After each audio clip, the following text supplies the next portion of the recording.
All right. Good evening, class, or good night for me. But yeah, as we saw in the last video, our last class, we're going to do viruses and bacteria this time. You're probably not really familiar with this, but that's okay. All right, it's not too hard. Diversity is not too hard as a unit. All right, so viruses are basically what you see on the side here. All right. They are non-cellular particle made up of protein-covered genetic material, whether it's DNA or RNA. And why do they have this? Well, they're eventually going to use them to go ahead and invade living species. All right.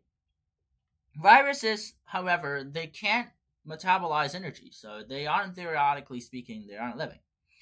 They must live, and the only form that they can live in is parasites. They must have a host. They gotta be growing on somebody.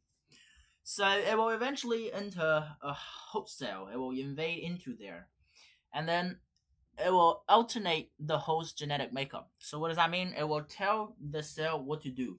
So originally, let's say I have a red blood cells that's supposed to transfer energy. Oxygen. And then eventually, let's say it got corrupted, and now it's not no longer transferring oxygen. It's going to alter what its action.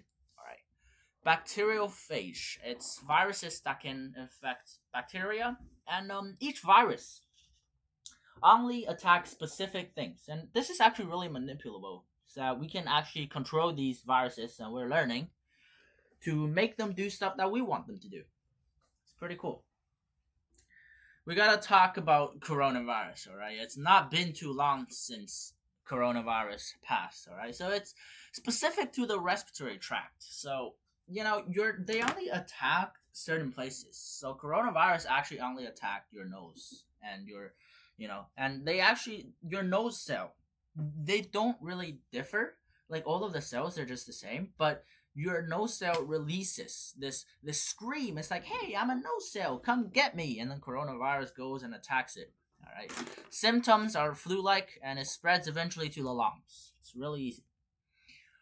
Rhinovirus, it's something you probably heard. It prevents antibody reactivity with receptor, and it basically targets your upper respiratory tract, which is your nose and your trachea and all that. Polio, all right, we're now getting into something more common. And there are something that we heard. Viruses that causes more than one type of disease. All right, so human herpes virus 3. So the first infection of herpes is actually just chills, it's chickenpox, and the second is shingles. Very unfortunate. All right, it will hurt really, really, really bad if you're like really old or you're like really young and you get these. They will eventually kill you because your body is getting old and they can't treat these diseases as well as they could before when they were young. So unfortunate for you. HIV. All right, so this is not good. Retrovirus. Now, retrovirus are things that literally just make up DNA from absolutely nothing, and this DNA will tell the cell what to do. It will attack the white blood cells. So, what does that mean? All right, it doesn't sound so frightening when I say it, but it actually is very frightening. So, if you have something that literally can create the gene code and create it into whatever he wants, that is pretty scary. That is pretty scary. Ebola, this only spread from blood. All right, so this isn't too bad. It's slower than the flu or HIV, but it's very accurate. It's like when you get this, there's not really a good chance of getting rid of it. And all of these attacks on the immune system. All right. Oh, hold on, I didn't finish. All right. All attacks on the immune system. So this HIV also attacks on your immune system. I said it somewhere. All right. So and this it also does. So eventually, when your immune system is just too weak, you will get AIDS. All right. AIDS is actually a short form, and most of us we just refer to it as AIDS because it's simple. All right. But eventually, you're going to have your defense system that is so broken down by these viruses. Eventually, that a common cold, you will probably die from it. All right. Now, AIDS, I think it stood for acquired immune deficiency syndrome or something, but something like that. And HIV stood for something. It was like human immune deficiency virus infection. That was HIV, I believe. Anyways, we're gonna talk about naming.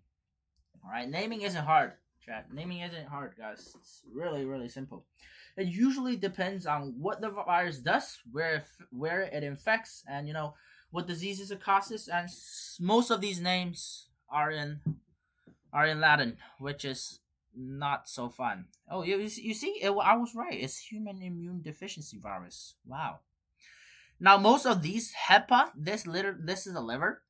This is in Latin. All right, so it's if you do know Latin, which is very rare, that is great. Now they reproduce as well. RNA viruses work as a lytic cycle. It will attach to a cell that it wants to attack, and after this, it will just inject its genetic material into the cell, whether it's DNA or RNA.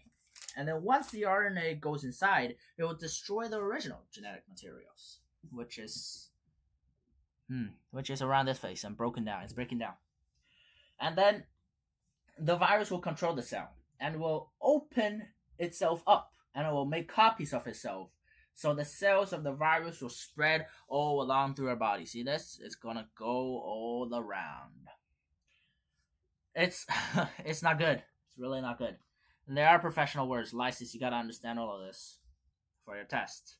Now, RNA viruses, they only reproduce from lytic cycle. They cannot join with host RNA, none of that crazy stuff. And RNA acts like mRNA to cause protein production so it can keep on reproducing. Some viruses are lytic at a reduced rate. The flu virus is released one at a time. So this is how we explain some cells, they're slower. Some bacteria, some sickness, you just show slower symptoms. Maybe like some sort of bacteria, after a week you notice, hey, I have this. Wait, what? I didn't know I even have it. It's because they're duping a little bit slowly. Now, lysogenic infection. This is also pretty interesting. All right, so they're reproductions of the virus genome without killing the actual host cell. So after a DNA injection, the DNA injection incorporates itself into the bacteria. So it's a provirus, and this reproduces along with the bacterium. So these are just like hiding. They're still duping. All right, they are still there. They don't do anything. They wait for something to happen. All right. They're just lurking inside of a host cell. But when the host cell dupes, they will get duped as well. All right. So a cell, let's say you picture a cell with broken diseases. Wait, do I have a laser? Yes, I have a laser. All right. So you picture a cell with a disease. Oh, okay. You picture a cell with a disease, and then the cell, because the disease isn't doing anything, it's just there. It injects itself and never killed the original material. It dupes, and you dupe the bacteria along with it. All right. Now, they just hide it. They're just lurking there. This is the factor that will eventually trigger a lytic cycle, and this will happen. Your cell is gonna get taken over. All right. Where is it? See, they'll have the entire lysogenic and then lytic. Sorry, it's actually pronounced lysogenic. I pronounce it lyso. I don't know why. All right. Now we're gonna talk about retrovirus a bit more. So, RNA viruses, which convert their RNA into DNA. So eventually, it will join the host's DNA. Now, we're gonna talk about this HIV. It's never lytic. That's why it never can be cured. All right, it's just there. Like, you don't know. It's just there. And it changes the host cells functioning. So eventually all of your white blood cells are going to be gone, and they don't do what they used to do anymore. All right. Bacteria reproduce pretty fast, and they can change very quickly. All right. They have this thing called conjugation, where they can they can trade info. So for example, if this bacteria right here, this one, he decided to go deeper somewhere, and then eventually we put a medicine in, where we put an antibiotic in, and then this realized, oh, this is killing us. So he tells this to the rest of the bacteria, which then learns and then slowly gain immune to all of this. This is why some of your rat traps that has rat poison isn't killing any rats. It's because they're learning, they're evolving. They don't stay the same. All right. See, this is conjugation. All right, they're gonna conjugate. They're gonna trade information, and now they have that information. They mix information eventually. Now we're gonna talk about naming. All right, naming is it's pretty abstract. You gotta understand. So rod shaped like this looks like a rod, right? It's very clear which one looks like a circle, which one looks like a rod. This is bacillus. Usually it's bacillus. You won't get tested on this too much on your test unless your teacher really taught aloud into this, but I suppose I usually don't put this on a quiz. Cocci or coccus is when you have this little circle. Bacteria, they usually have fairly defined shapes, so you will be able to recognize them pretty easily. This is a spear-shaped cocci, and that Springlium, I'm not even sure if that's still in the grade 11 curriculum, but you just gotta know this is pretty funny.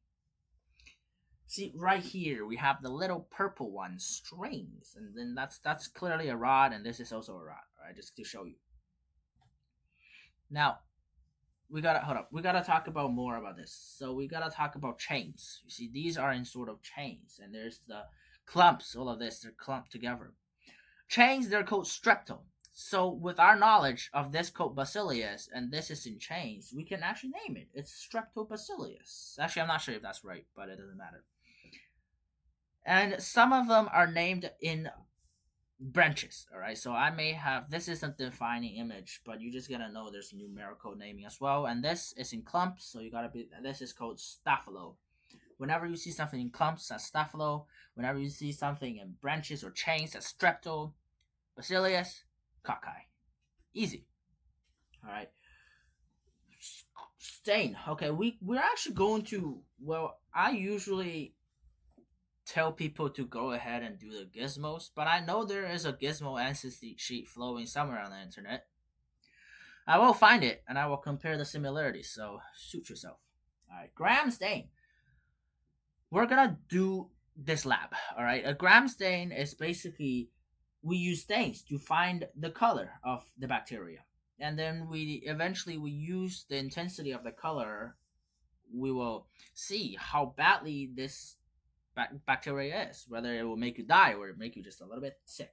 All right, purple won't kill you, and it is basically, well, it's pretty safe. It can't divide the fastest because it has thick walls. It's large layers of protein. Pink on the other side is it's not so great. All right, it will divide extremely fast and it kills you very quickly. It's not great. All right. Oh, that's such gram positive. So bacteria are mesophiles. Most of them. They like moderate environment, not so hot, not so cold, don't be freezing, not like Toronto, but you know. So when we have a bacteria into our body, it's not like our body is just there and be like, hey, you know what? Welcome into our house. Have a look around. Have a seat. Have a cup of coffee. No. So whenever you're sick and you get a bacteria, you're gonna be having a cold. You're gonna be trying to cuff them out. You're like, Ashoo, what the hell? And then you're doing all of that. And then you have a fever, which is your heat. That's actually your body trying to get rid of these stuff, right? They're making your body temperature hot. So eventually these bacteria are like, oh no, we can't survive anymore. We gotta go. And then they leave. But fever actually hurts you a bit more than them, which is why fever makes us feel bad. Now, bacteria are good, all right? Well, they are mostly moderate. Archaea, on the other hand, they're extremophiles. They like extreme environments, whether it's extremely hot or extremely cold in Toronto, or they probably could survive on the sun. So this is how stuff works, all right? Bacteria and archaea, they are the things that not so great, but there are great bacteria out there, all right? Gram stain positive. Positive means this. It's bad. It's really, really bad. Pink. Negative. Negative. All right. Wait a minute. Gram-positive is supposed to be purple. Why is this pink? It's supposed. Okay. You know what? The picture isn't so clear. But gram-positive is supposed to be purple. All right. They're supposed to be purple to blue, and gram-negative is supposed to be pink or red. Okay. Just want to keep that in mind because this picture was wrong. Right here, you see all that, and I think that's it. Yeah. Now I want to talk a little bit more about archaeas. Archaeas are their extremophiles, as I said, but eventually they can be divided into other subcategories. You're going to probably get a couple multiple choice on this. There's thermophiles, uh, acidophiles, and halophiles, I think. So thermal is heat, and acid it's acidic, and then Haley, it's actually literally just salt. All right, they like these environments. They like heat, acid, and salt environments. Some of them don't, but some of them are. All right. However, when we try to get rid of archaea, it's salt. All right. When we have an archaea in our body, or when anything have an archaea in its body, that it's like salt. That likes a salt environment. You eventually want to digest. You eventually want to ingest more salt, which is not good because salt drains the water and out of your cells. All right.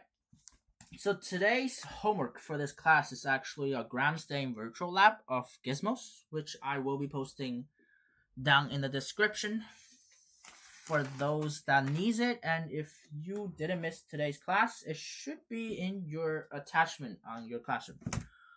All right, that is it for day one. It's a really easy course, guys.